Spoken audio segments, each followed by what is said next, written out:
Hello students, I welcome to all of you to the fifth lecture of this Abhyas series. और जैसा कि हमने पिछले लेक्चर्स में पढ़ा था हाइड्रोजन बॉन्डिंग, ठीक, तो हमारा पूरा वो जो टॉपिक था वो पूरा कंप्लीट नहीं हो पाया था, क्योंकि मैंने बताया था कि जो अगला एप्लीकेशन पार्ट है वो नेक्स्ट वीडियो में देखेंगे, क्योंकि वीडियो थोड़ा लंबा हो रहा था। ठीक है, तो चलो मोस्टली चीज़ें हमने पढ़ लिया था कि हाइड्रोजन बॉन्डिंग क्या होता है, हाइड्रोजन बॉन्डिंग होने के कंडीशंस क्या हैं, टाइप ऑफ हाइड्रोजन बॉन्डिंग कितने होते हैं। ठीक है, तो उसमें देखो पहले हमको पढ़ना आज था एप्लीकेशन ऑफ हाइड्रोजन बॉन्डिंग, लेकिन मैंने जब देखा फिर नोट्स को जो पढ़ाया था मैंने, तो उसमें पता चला कि कुछ कंडीशंस जो रह गई थी। देखो आधा अधूरा पढ़ाने से ना क्या होता है, टॉपिक वीक पार्ट कुछ रह जाता है। क्वेश्चन अगर उसमें से आ गए ना तो फिर आपको लगेगा कि यार मैंने पढ़ा था फिर भी मेरा क्वेश्चन हो नहीं पा रहा है। ठीक है, तो मैं सोच रहा हूँ जो थोड़ा सा पार्ट है जो आज पूरे तरीके से इस हाइड्रोजन बॉन्डिंग को 100% कवर करते हुए, ठीक है, जो पार्ट बचा हुआ है उसको ख़त्म करते हैं। ठीक, तो क्या है कि कुछ पार्ट बच गया था, वो क्या है, इंटरमॉलिक्यूलर हाइड्रोजन बॉन्डिंग का कंडीशन।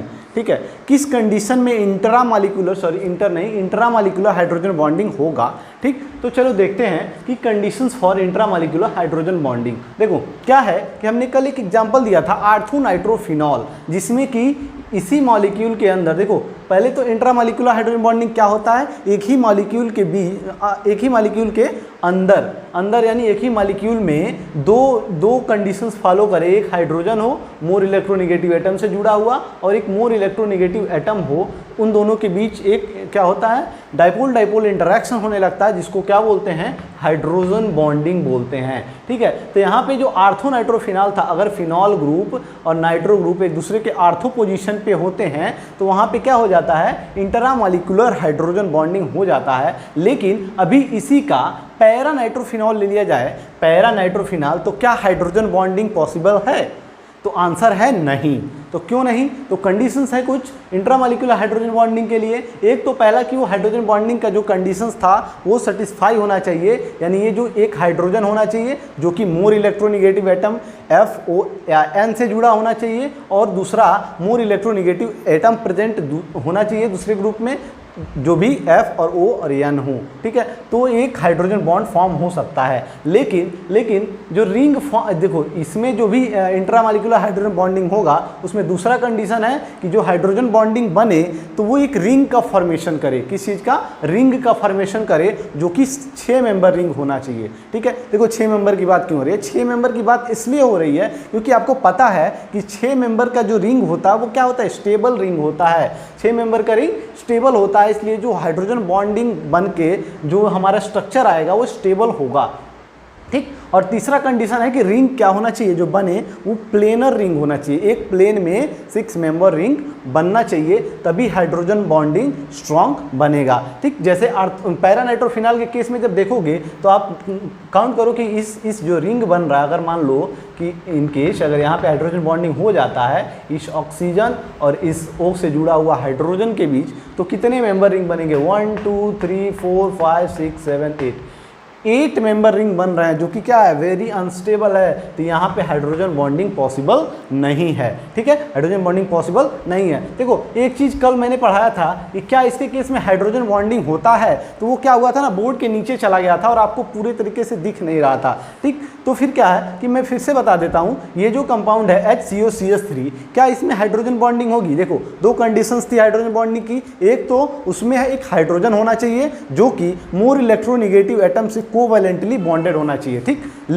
लेकिन क्या है, और एक क्या होना चाहिए, मोर इलेक्ट्रोनेगेटिव एटम होना चाहिए। देखो यहाँ पे ऑक्सीजन तो है, लेकिन जो ये हाइड्रोजन है या फिर ये हाइड्रोजन्स हैं वो क्या है, मोर इलेक्ट्रोनेगेटिव एटम से नहीं जुड़ा है, ये कार्बन से जुड़े हुए हैं, और कार्बन से जुड़े हुए हैं तो अगर कोई अगला दूसरा इसका मॉलिक्यूल लाया जाए तो क्या ये ऑक्सीजन और ये हाइड्रोजन बॉन्डिंग करेंगे? नहीं। आंसर है नहीं। क्यों नहीं है? क्योंकि ये जो हाइड्रोजन है ये मोर इलेक्ट्रोनेगेटिव एटम से नहीं जुड़ा है। जो मेन कंडीशन हमने पढ़ाया था, याद आ रहा है, जो मेन कंडीशन पढ़ाया था कि जो हाइड्रोजन है must be attached to a more electronegative atom and covalently attached. ठीक है, तो ये कंडीशन फॉलो नहीं कर पा रहा है क्योंकि इसके पास वो हाइड्रोजन नहीं है उस टाइप का, इसलिए यहाँ पे जो ये कंपाउंड है HCOCH3, इसमें क्या होगा, हाइड्रोजन बॉन्डिंग बॉन्डिंग नहीं होगा। चलो एक और एग्जांपल देख लो, HF और CH3CO CH3, CH3O CH3, ये ईथर है और ये क्या है HF है, HF एसिड है, ठीक है।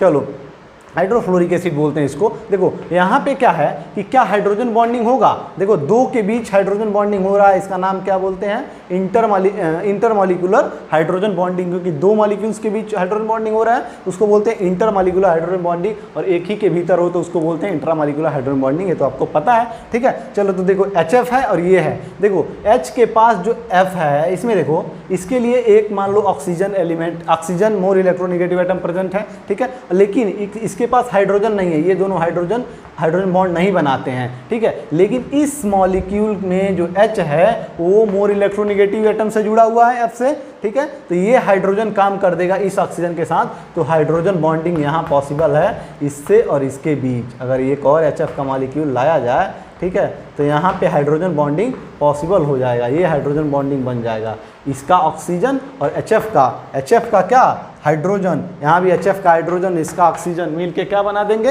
हाइड्रोजन बॉन्डिंग, ठीक है। तीसरा एग्जांपल देखो, ये है, ये भी ईथर है CH3O CH3 and CH3O CH3, क्या इसका दो मॉलिक्यूल मिल के हाइड्रोजन बॉन्डिंग कर सकते हैं, तो आंसर क्या होगा आप खुद बताओ। देखो यहाँ पे ऑक्सीजन तो है लेकिन एक ऐसा हाइड्रोजन नहीं है जो कि मोर इलेक्ट्रोनेगेटिव एटम से जुड़ा हुआ हो, जो भी हाइड्रोजन से यहाँ पे प्रेजेंट है वो क्या है, लेस इलेक्ट्रोनेगेटिव एलिमेंट कार्बन से जुड़ा हुआ है, ठीक है, जो कि हाइड्रोजन बॉन्डिंग के कंडीशंस को फुलफिल नहीं करता, इसलिए इन दोनों मॉलिक्यूल के बीच हाइड्रोजन बॉन्डिंग पॉसिबल नहीं है। तो आंसर है नो, इसके बीच हाइड्रोजन बॉन्डिंग नहीं हो सकती, लेकिन यहाँ पे हाइड्रोजन बॉन्डिंग पॉसिबल है, यहाँ पे फिर से नहीं पॉसिबल है, ठीक है। चलो अब मेन हमारा जो आज का टॉपिक था उसकी बात कर लेते हैं, ये थोड़ा बचा हुआ पार्ट था पिछले लेक्चर्स का, ठीक है। अगर आपने पिछला लेक्चर नहीं देखा है तो आप जाके देखो कॉन्सेप्ट ऑफ हाइड्रोजन बॉन्डिंग या हाइड्रोजन बॉन्डिंग का, जो पिछला लेक्चर में हमने चौथे लेक्चर में पढ़ाया था अभ्यास सीरीज के, ठीक है। अब बात कर लेते हैं एप्लीकेशन ऑफ हाइड्रोजन बॉन्डिंग का। तो हम क्या करेंगे, बहुत सारे एप्लीकेशन होते हैं हाइड्रोजन बॉन्डिंग के,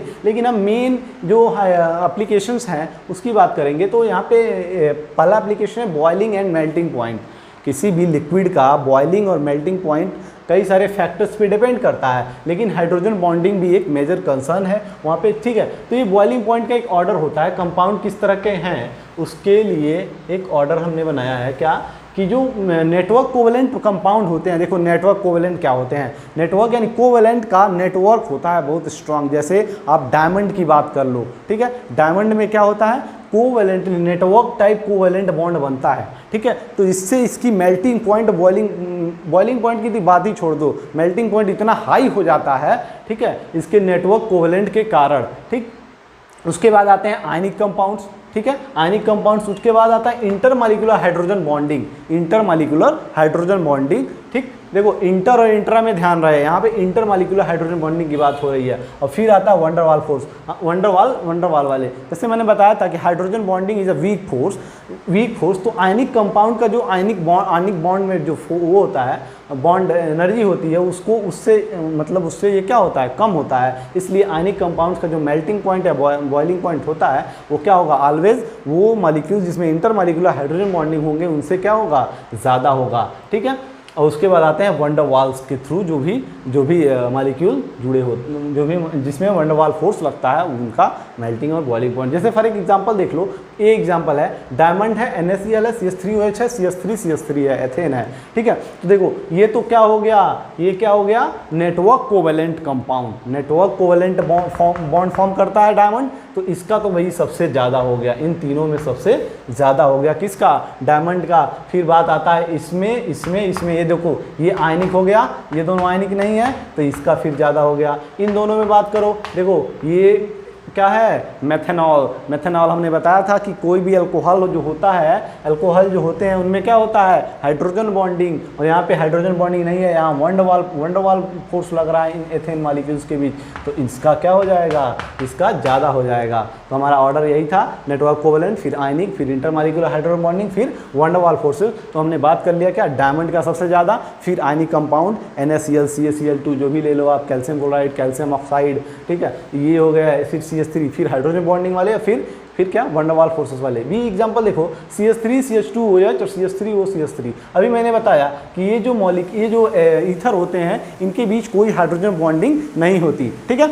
यहाँ पे देखा ना यार, कहाँ गया ये वाला देखा ना, CH3 OCH3, क्योंकि इनके पास वैसा हाइड्रोजन प्रेजेंट नहीं होता जो हाइड्रोजन बॉन्डिंग के कंडीशन को क्या करे, फुलफिल करे। ठीक है, चलो इधर से देखो तो क्या है कि ये इसके बीच क्या होगा, हाइड्रोजन बॉन्डिंग नहीं होगा। ठीक है, लेकिन इसमें ये क्या है, मेथेनॉल, ये क्या है, अल्कोहल, जिसको क्या बोलते हो आप, छोड़ो क्या बोलते हो ठीक है, ये अल्कोहल है जो पीने के काम में भी आ जाता है आजकल। ठीक है, तो ये है हमारा, इसमें हाइड्रोजन बॉन्डिंग होती है, हाइड्रोजन बॉन्डिंग होती है तो क्या हो जाएगा, इसका बॉइलिंग पॉइंट थोड़ा ज़्यादा हो जाएगा इस ईथर से। ठीक है, अब देखो एक इंटरेस्टिंग क्वेश्चन और इम्पॉर्टेंट भी, आज तक कई सारे एग्जाम्स में बहुत बार पूछा जा चुका है कि H2O, HF और अमोनिया NH3, ठीक है, इनका जो बॉइलिंग पॉइंट ऑर्डर होगा वो आप बता दो। ठीक है, तो चलो कैसे करेंगे, देखो H2O में भी हाइड्रोजन बॉन्डिंग, HF में भी हाइड्रोजन बॉन्डिंग और अमोनिया में भी हाइड्रोजन बॉन्डिंग। ठीक है,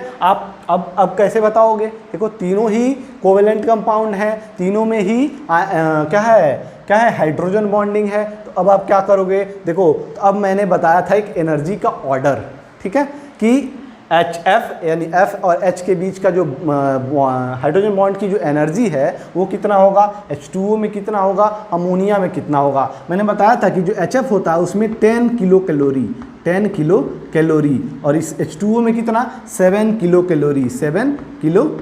कैलोरी और इसमें अमोनिया में कितना बताया था, सॉरी H2O में 7 किलो कैलोरी, इसमें 10 किलो कैलोरी, इसमें कितना बताया था 2 किलो कैलोरी।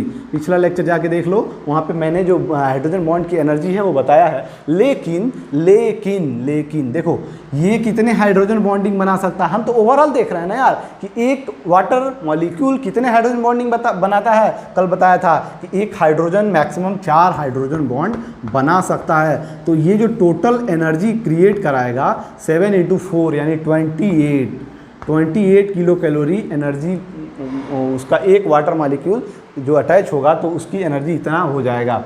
ठीक है, जो बॉन्ड एनर्जी होगी। फिर HF में HF कितना बना सकता है, 2 हाइड्रोजन बॉन्ड बना सकता है, तो इसमें आप 2 से मल्टीप्लाई करा लो। और ये कितना बना सकता है, ये भी 4 बना सकता है, तो इसमें आप 4 से मल्टीप्लाई करा लो। तो ओवरऑल आप बॉन्ड एनर्जी देख लो, यहाँ पे 28 हो रहा है, यहाँ पे 20 हो रहा है, यहाँ पे 8 हो रहा है। ठीक है, तो आप इस तरह से क्या करोगे, बॉइलिंग पॉइंट का ऑर्डर बता दोगे। इसका मतलब जो H2O है उसका बॉइलिंग पॉइंट सबसे ज़्यादा हो जाएगा, फिर ये 20 वाला हो जाएगा, फिर अमोनिया आएगा। ठीक है, फिर अमोनिया आ जाएगा। वैसे भी आपको पता है कि ammonia is a gas, NH3 is a gas, और ये दोनों क्या होते हैं, लिक्विड होते हैं। तो वाटर का जो बॉइलिंग पॉइंट होगा वो क्या होगा, ज़्यादा होगा, फिर HF का होगा, फिर अमोनिया का होगा। ठीक है, एक और एग्जांपल यहाँ पे लिखा हुआ मैंने, क्या था, देखो CH3 CH2 CH2 OH, यानी एक OH है, यहाँ पे 2 OH है, यहाँ पे 3 OH है। देखो जितना ज़्यादा OH ग्रुप होगा उतने ही ज़्यादा ये हाइड्रोजन बॉन्डिंग बनाएंगे। यहाँ पे एक हाइड्रोजन बॉन्डिंग होगा, यहाँ 2 हाइड्रोजन बॉन्डिंग 2 OH के थ्रू, यहाँ पे कितना 3 हाइड्रोजन बॉन्डिंग हो जाएगा। तो देखो जितना ज़्यादा हाइड्रोजन बॉन्डिंग होगा उतना ही ज़्यादा उसका बॉइलिंग पॉइंट बढ़ जाएगा। कैसे क्या, देखो अब बता देता हूँ कि एक चीज़ अभी बताऊँगा। ठीक है, पहले ये देख लो, मैं जितना ज़्यादा हाइड्रोजन बॉन्डिंग होगा उतना ही क्या हो जाएगा, उसका बॉइलिंग पॉइंट ज़्यादा हो जाएगा। तो आप ऐसे लगा लो कि उसका सबसे ज़्यादा, फिर सेकेंड वन, फिर थर्ड। ठीक है, चलो इसकी बात कर लो, ये क्या है, HF, HI, HBr, HCl। ठीक है, तो देखो इन तीनों में बात करें तो HF के बीच क्या होता है, देखो तीनों क्या हैं, तीनों कोवेलेंट कंपाउंड हैं, आयनिक नेटवर्क कुछ नहीं है। ठीक है, तो इसमें जो HF में आता है वो क्या है, हाइड्रोजन बॉन्डिंग होता है, इसलिए देखो ये नहीं है कि इसका जो हम बीच का बॉन्ड एनर्जी नहीं देख रहे हैं, HI, ये मत देख लेना। हम क्या देख रहे हैं, HI मॉलिक्यूल्स के बीच का इंटरेक्शन देख रहे हैं, HBr के बीच, HF के बीच। मान लो ये HF मॉलिक्यूल है, ये HF मॉलिक्यूल है, इन दोनों के बीच का इंटरेक्शन देख रहे हैं। हाइड्रोजन बॉन्डिंग वही होता है, 2 मॉलिक्यूल्स के बीच का इंटरेक्शन, न कि एक ही HF के बीच का बॉन्ड एनर्जी। ठीक है, तो देखो इसमें क्या होता है, 2 मॉलिक्यूल्स के बीच हाइड्रोजन बॉन्डिंग, और हाइड्रोजन बॉन्डिंग से इसका हो जाता है बॉइलिंग पॉइंट या मेल्टिंग, बॉइलिंग पॉइंट क्या हो जाएगा, ज़्यादा हो जाता है। ठीक है, अब इन तीनों की बात करें तो इन तीनों में किसी में भी हाइड्रोजन बॉन्डिंग नहीं होती।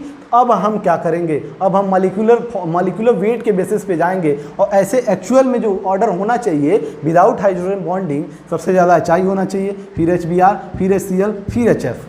क्योंकि उसका वेट ज़्यादा है, वेट ज़्यादा है तो सॉलिड फॉर्म में ज़्यादा आएगा, सो उसका क्या हो जाएगा, बॉइलिंग पॉइंट तो ज़्यादा होना चाहिए।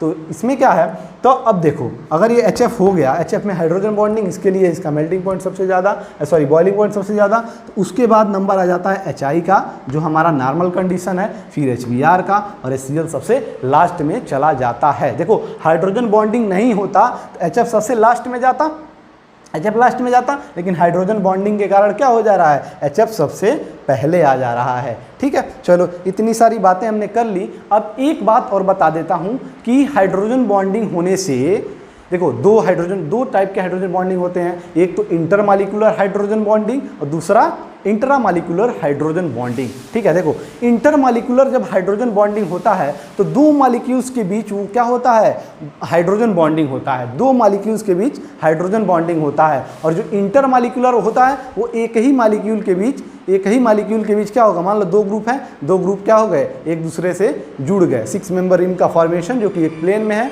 वो क्या हो गए, जुड़ गए। ठीक है, तो चलो जब क्या होगा, जब इंटरमॉलिक्यूलर हाइड्रोजन बॉन्डिंग होगी, ठीक है, जब इंटरमॉलिक्यूलर हाइड्रोजन बॉन्डिंग होगी तो दो मॉलिक्यूल्स के बीच होगी, और जब इंट्रामॉलिक्यूलर हाइड्रोजन बॉन्डिंग होगा तो एक ही मॉलिक्यूल्स के बीच होगा। तो देखो, और बॉइलिंग पॉइंट क्या है, बॉइलिंग पॉइंट है कि जब हम किसी लिक्विड का टेम्परेचर बढ़ाते हैं तो उसका एक मॉलिक्यूल निकल के इवेपोरेट होने लगता है। ठीक है, एक एक मॉलिक्यूल निकल के इवेपोरेट होते हैं। ठीक है, जब बताओ, जब 5-6 मॉलिक्यूल एक दूसरे के साथ, सारे मॉलिक्यूल हाइड्रोजन बॉन्डिंग किए रहेंगे, ये इससे जुड़ा, ये इससे जुड़ा, फिर ये इससे जुड़ा, फिर इससे जुड़ा, उसको क्या होगा, टेम्परेचर बढ़ा के निकालना मुश्किल होगा। आप खुद ही सोचो कि जब 2-3 सारे मतलब नेटवर्क टाइप में जो मॉलिक्यूल्स जुड़ जाएंगे, यहाँ से वाटर जुड़ा, फिर इस वाटर से एक और वाटर, फिर इस वाटर से, फिर इस वाटर से, ऐसे ऐसे एक वाटर से 4-4 मॉलिक्यूल जुड़े होंगे हाइड्रोजन बॉन्डिंग के थ्रू। ठीक है, और जहाँ पे हाइड्रोजन बॉन्डिंग नहीं होगी तो देखो, नहीं होगी तो क्या होगा, उसमें मॉलिक्यूल्स को बाहर निकालना टेम्परेचर बढ़ा के ईजी होगा कि नहीं होगा। ठीक है, तो जो इंटरमॉलिक्यूलर हाइड्रोजन बॉन्डिंग होता है उससे क्या होता है, जो मॉलिक्यूल्स होते हैं, अभी जो भी लिक्विड है उसका क्या होगा, बॉइलिंग पॉइंट बढ़ जाएगा, यानी ज़्यादा टेम्परेचर हमको देना पड़ेगा। और देखो अगर इंट्रामॉलिक्यूलर हो गया, इंट्रामॉलिक्यूलर हाइड्रोजन बॉन्डिंग हो गया एक ही में, तो दूसरे मॉलिक्यूल से कम जुड़ेगा, उसका इंटरेक्शन दूसरे मॉलिक्यूल से कम होगा। जब दूसरे मॉलिक्यूल से कम होगा तो उसको आसानी से हम क्या करेंगे, जैसे हीट देंगे वो क्या करेगा, निकल जाएगा बाहर। क्यों? क्योंकि एक दूसरे से वो जुड़े नहीं हैं, एक दूसरे से जुड़े नहीं रहेंगे,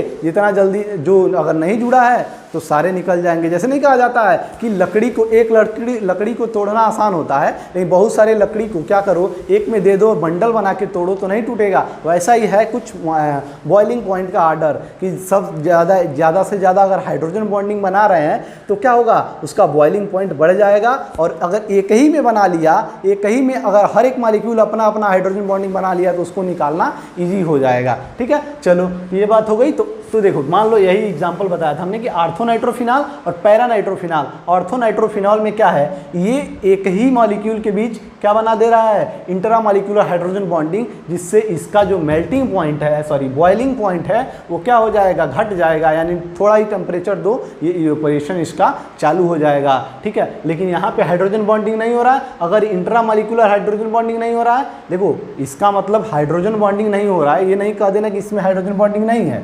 इसमें क्या है, इंट्रामॉलिक्यूलर हाइड्रोजन बॉन्डिंग नहीं है। सिर्फ कौन सा हाइड्रोजन बॉन्डिंग नहीं है, इंट्रामॉलिक्यूलर हाइड्रोजन बॉन्डिंग नहीं है।